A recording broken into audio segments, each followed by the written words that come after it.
வணக்கம் நண்பர்களே, நான் உங்கள் கார்த்திகேஷ். இந்த வீடியோ பார்க்க போகிறோம்னா ESP32 கேமை எப்படி அக்சஸ் பண்ணுறது அப்படின்னு பார்க்க போகிறோம். ஸோ வாங்க வீடியோக்குள்ளே போயிடலாம்.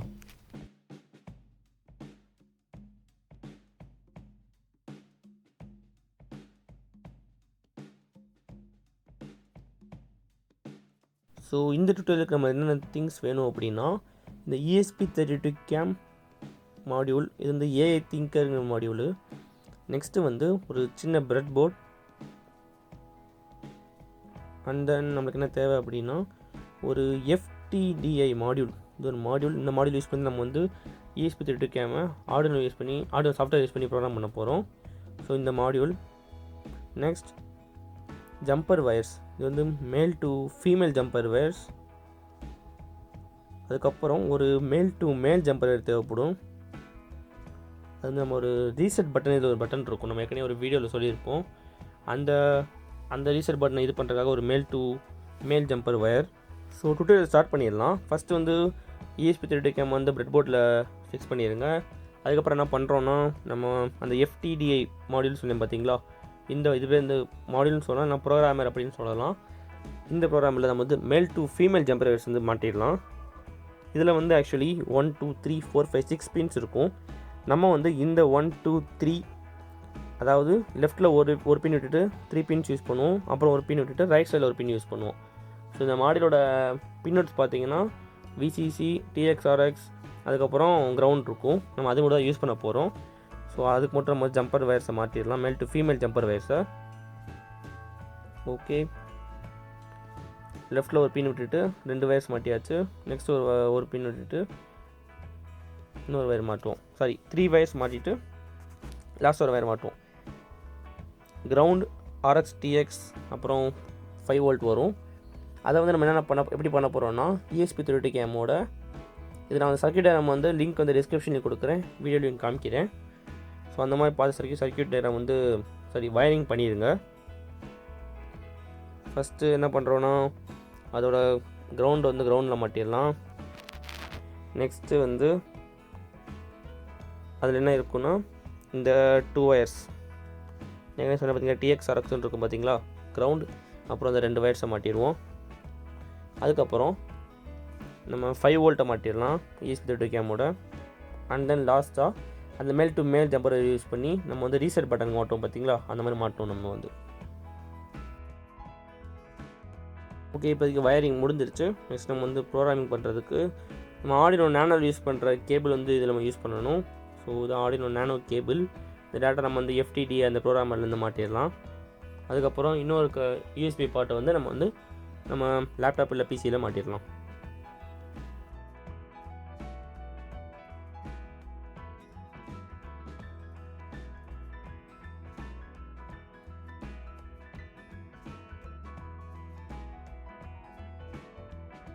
ஸோ ஓகே guys, என்ன பண்ண போகிறோம்னா, நம்ம ESP32 கேமோட வயரிங்ஸ்லாம் ஃபுல்லாக முடிஞ்சிச்சு. நெக்ஸ்ட் வந்து ப்ரோக்ராமிங் பார்ட் தான். இதுக்கு என்ன பண்ணணும் அப்படின்னா, ஆர்டினோ ஸ்டார்ட் ஓப்பன் பண்ணிக்கோங்க. அதில் வந்து நம்ம கோடிங் போகிறதுக்கு முன்னாடி ஒரு லிங்க் ஆட் பண்ணணும். நெக்ஸ்ட்டு வந்து லைப்ரரி போர்ட் டவுன்லோட் பண்ணணும். ஸோ லிங்க்குக்கு வந்து என்ன சொல்கிறேன்னா, வெயிட் பண்ணுங்கள். ஸோ இந்த அந்த லிங்க்கு எனக்கு டிஸ்கிரிப்ஷனில் கொடுக்குறேன். இது வந்து காப்பி பண்ணிக்கோங்க. காப்பி பண்ணிவிட்டு ஆர்டினோ சாஃப்ட்வேரில் ஃபைல், ப்ரிஃபரன்சஸ், அப்புறம் இந்த இடம் இருக்குது பார்த்தீங்களா, அடிஷ்னல் போர்ட் மேனேஜர் இருக்குது பார்த்தீங்களா, இதில் வந்து நம்ம அந்த லிங்க்கை போடணும். ஏற்கனவே பேஸ்ட் பண்ணிவிட்டு ஓகே கொடுத்துருங்க. ஓகே, நெக்ஸ்ட் என்ன பண்ணுறோன்னா, டூல்ஸில் போயிட்டு போர்ட்ஸ் மேனேஜர், இதில் வந்து ESP32 அப்படின்னு டைப் பண்ணிக்கோங்க. இந்த ஒரு ஃபஸ்ட்டு வருது பார்த்தீங்களா, ஸோ இதை வந்து டவுன்லோட் பண்ணணும். நம்ம வந்து எங்கே டவுன்லோட் பண்ணிட்டேன், இன்ஸ்டால் பண்ணிவிட்டேன், நீங்கள் இன்ஸ்டால் பண்ணிடுங்க.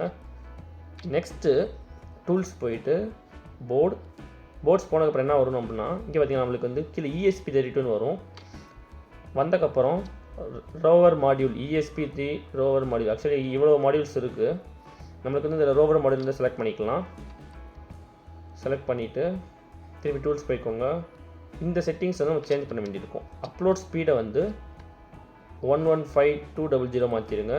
நெக்ஸ்ட் வந்து 80 MHz. Okay, QIO default huge app மாற்றிடலாம். ஹியூஜ் ஆப் 3 MB இருக்கும். அப்புறம் இதெல்லாம் என்னன்னு தான். அப்புறம் நம்மளோட போர்ட் செலக்ட் பண்ணிக்கோங்க. என்னோடய ESP32 கேம் வந்து COM3ல் வந்து நான் ஃபிக்ஸ் பண்ணியிருக்கேன். ஓகே, இது முடிஞ்சு. ப்ரோக்ராம் என்ன பண்ண போகிறோம்னா நம்ம எதுவும் டைப் பண்ண போகிறது இல்லை. அது எக்ஸாம்பிளே அந்த போர்டு எக்ஸாம்பிளே நம்மளுக்கு வந்து இதோட டுட்டோரியல் ப்ரோக்ராம் இருக்குது. அதை வந்து ஜஸ்ட் ஓப்பன் பண்ணிக்கலாம். ஃபைலில் போயிட்டு எக்ஸாம்பிள்ஸ் இல்லை கீழே போனீங்கன்னா ESP32 இருக்கும். ஆக்சுவலி ESPக்கு இவ்வளோ இது இருக்குது, ப்ரோக்ராம்ஸ் இருக்குது. நம்மளுக்கு ESP32 மட்டும் போதும். அதுக்குள்ளே போயிட்டு கேமரா அப்படின்னு இருக்குது பார்த்தீங்களா, அந்த காலம் போயிட்டு கேமரா வெப்சைட் வந்து செலக்ட் பண்ணிக்கோங்க. ஸோ இதுதான் அந்த கோடிங். இந்த பெருசாக காமிக்கிறேன். இதில் என்ன பண்ணணும்னா ஒரு 2 விஷயம் பண்ணணும். அதாவது இந்த டெஃபைனை வந்து நம்ம வந்து எடுத்து விடணும். ஸோ இதை எடுத்துனா நம்ம வந்து AI திங்கரோடது. நம்ம அங்கே வந்து ரோவர் மாடல் நம்ம ப்ளேஸ் பண்ணுவோம். பட் இந்த இடத்துல வந்து AI திங்கர் இங்கே இருக்குது பார்த்தீங்களா, AI திங்கர்னு இதை வந்து கமெண்ட்லேருந்து எடுத்துருங்க. அதாவது 2 பிளாக் ஸ்லாஷ் எடுத்துருங்க. இந்த இதுக்கு பேக் ஸ்லாஷ் ஆட் பண்ணிக்கோங்க. ஸோ ஓகே, நெக்ஸ்ட்டு இங்கே பாருங்களேன், கான்ஸ்டன்ட் கேரக்டர் SSIDன்னு காமிக்குது. SSID அப்படின்னா நம்மளோட மொபைல் ஹாட்ஸ்பாட் இருக்கட்டும், வேறு ஏதாவது ஒரு ஃபைபர் ரூட்டராக இருக்கட்டும், இந்த மாதிரி அதுக்கு வந்து ஒரு நேம் இருக்கும் பார்த்தீங்களா. இப்போ என்னோடய மொபைல் ஹாட்ஸ்பாட் நேம் வந்து ரோபோட்னு வச்சுருக்கேன். சரி, இதெல்லாம் எடுத்து விட்டுட்டு டபுள் கோட்ஸ்குள்ளே ரோபோட்னு வச்சுருக்கேன். நெக்ஸ்ட் என்ன பண்ணுறேன்னா அதோட பாஸ்வேர்டு போடணும். ஸோ உங்கள் ஹாட்ஸ்பாட்டோட பாஸ்வேர்டு போட்டுக்கோங்க. PASS2218 நான் வச்சுருக்க பாஸ்வேர்டு இது வந்து. ஸோ இது போட்டுக்கிட்டேன். போட்டதுக்கப்புறம் என்ன பண்ணுவோம்னா டேட்டா நம்ம அப்லோட் பண்ணாலே போதும். ஸோ நம்ம திருப்பி வாட்டி காமிக்கிறேன் என்ன பண்ணணும் அப்படின்னு. இந்த டூல்ஸ் மாதிரி நீங்கள் செக் பண்ணிக்கணும்.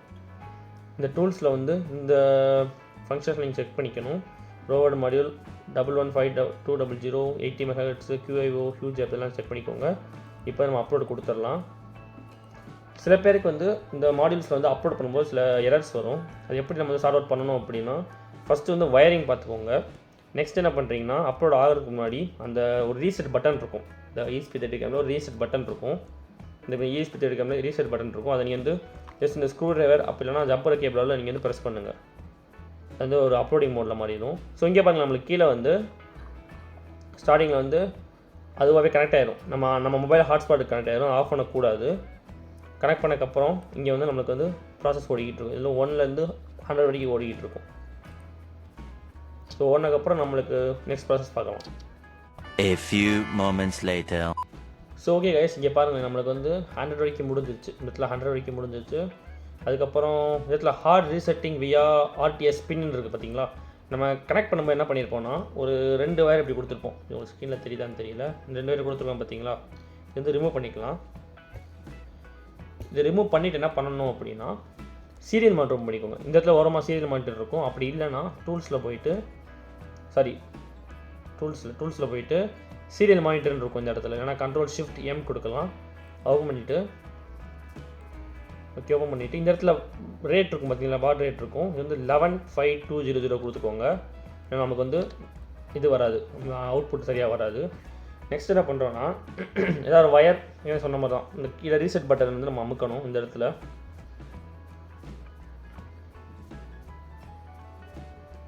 ஸோ இப்போ அமுக்கணுன்னே நமக்கு என்ன வருது, சீரியல் மானிட்டர் வந்து ஒரு அவுட்புட் வருது பார்த்தீங்களா. அவுட்புட் வந்ததுக்கப்புறம் கேமரா ரெடி இந்த மாதிரி ஒரு லிங்க் வரும். ஸோ இந்த லிங்க் தான் ரொம்ப ரொம்ப முக்கியமானது. இந்த லிங்க் வந்து நீங்கள் அதாவது இந்த லிங்க் முக்கியம். அதுக்கப்புறம் நம்ம ஹாட்ஸ்பாட் நேம் அப்புறம் ஹாட்ஸ்பாட் பாஸ்வேர்டு ரொம்ப முக்கியம். ஏற்கனவே கொடுத்துருப்போம் பார்த்தீங்களா, இந்த மினிமைஸ் பண்ணி காமிக்கிறேன் உங்களுக்கு.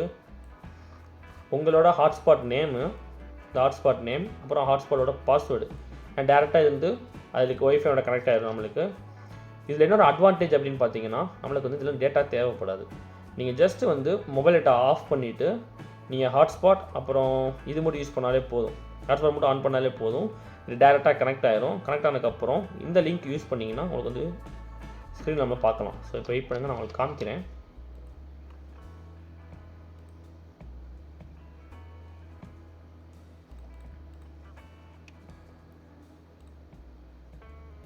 ஓகே, ஹாட்ஸ்பாட்டோட கனெக்ட் ஆகிட்டேன்.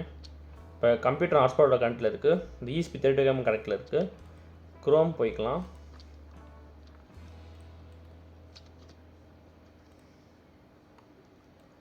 ஓகே, இங்கே பாருங்கள், ஸ்க்ரீனில் தெரியுதா? ஓகே, இதான் அந்த ESP32 லிங்க் வந்து இங்கே டிஸ்பிளே இது பண்ணிவிட்டேன். க்ரோமில் வந்து ப்ரௌசரில் போட்டுவிட்டேன். இங்கே ஸ்டார்ட் ஸ்ட்ரீமிங் கொடுத்தா நமக்கு வந்து வீடியோ ஆன் ஆகும். இது வந்து செட்டிங்ஸ் பார்த்தீங்களா, ரெசல்யூஷன்ஸ், அதாவது அந்த எவ்வளோ கேமரா வந்து எவ்வளோ சிறுசாக இருக்கணும் பெருசாக இருக்கணும் காமிக்கும் இந்த மாதிரி டிஸ்பிளேயில். அதோட quality, brightness, contrast, saturation, effects, அப்புறம் சில இதெல்லாம் இருக்குது நம்மளுக்கு தெரியாததெல்லாம். அடுத்து என்ன இருக்குன்னா ஃபேஸ் டிடெக்ஷன் ஒன்று இருக்குது, ஃபேஸ் ரெகனைசேஷன் இருக்குது. நம்ம அதுக்கடுத்த ப்ராஜெக்ட்ஸில் என்ன பண்ண போகிறோம்னா பைத்தான் யூஸ் பண்ணி இதை நம்ம வந்து ஃபேஸை டிடெக்ட் பண்ண வைக்க போகிறோம், ரெகனைஸ் பண்ண வைக்கிறோம். ஆக்சுவலி அதுக்கு 2 மீனிங் இருக்குது, டிடெக்ட் வேறு, ரெகனைஸ் வேறு மீனிங்.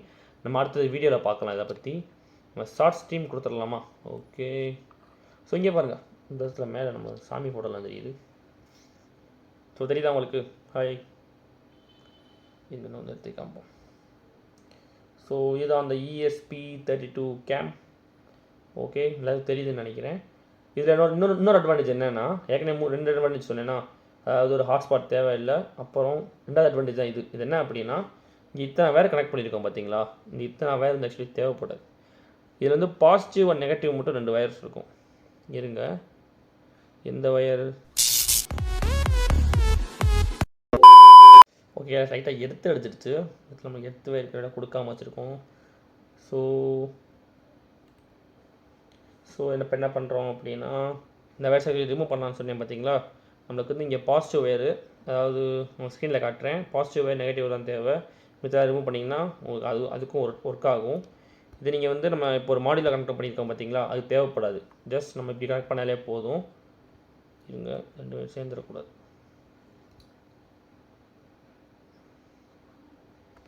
ஸோ ஓகே, இப்போ டிஸ்பிளே சைஸை மாற்றிடலாம். சைஸாக மாற்றியாச்சு. ஷார்ட் ஸ்க்ரீன் கொடுத்துடலாம். இங்கே பாருங்கள், நம்மளுக்கு வந்து இப்போ நமக்கு விசிபிள் இதாகுது. நம்மளுக்கு வந்து ஜஸ்ட் ஒரு பாசிட்டிவ் நெகட்டிவ் மட்டும் இருந்தாலே போதும். இங்கே ஸ்க்ரீனில் பாருங்கள், டிஸ்பிளே சைஸையும் கொஞ்சம் பெருசாக மாற்றிடலாம். ஸோ இங்கே பாருங்கள், ஓகே, நல்லா தெரியுதா? ஸோ இது இந்த ESP32 கேம் வச்சு என்ன பண்ண போகிறோம் அப்படின்னா, நெக்ஸ்ட் ஒரு ப்ராஜெக்ட்ஸில் வந்து நம்ம வந்து ஃபேஸ் டிடெக்ஷன் பண்ண போகிறோம், ஃபேஸ் ரெகனைசேஷன் பண்ண போகிறோம். நெக்ஸ்ட் ஒய்ஃபை சர்வேலன்ஸ் லோகோ, இந்த மாதிரி சில விஷயங்கள் நம்ம பண்ண போகிறோம் ESP32 கேம் வச்சு. மறக்காமல் வீடியோவை ஃபுல்லாக பாருங்கள், சப்ஸ்கிரைப் பண்ணுங்கள், லைக் பண்ணுங்கள், ஷேர் பண்ணுங்கள்.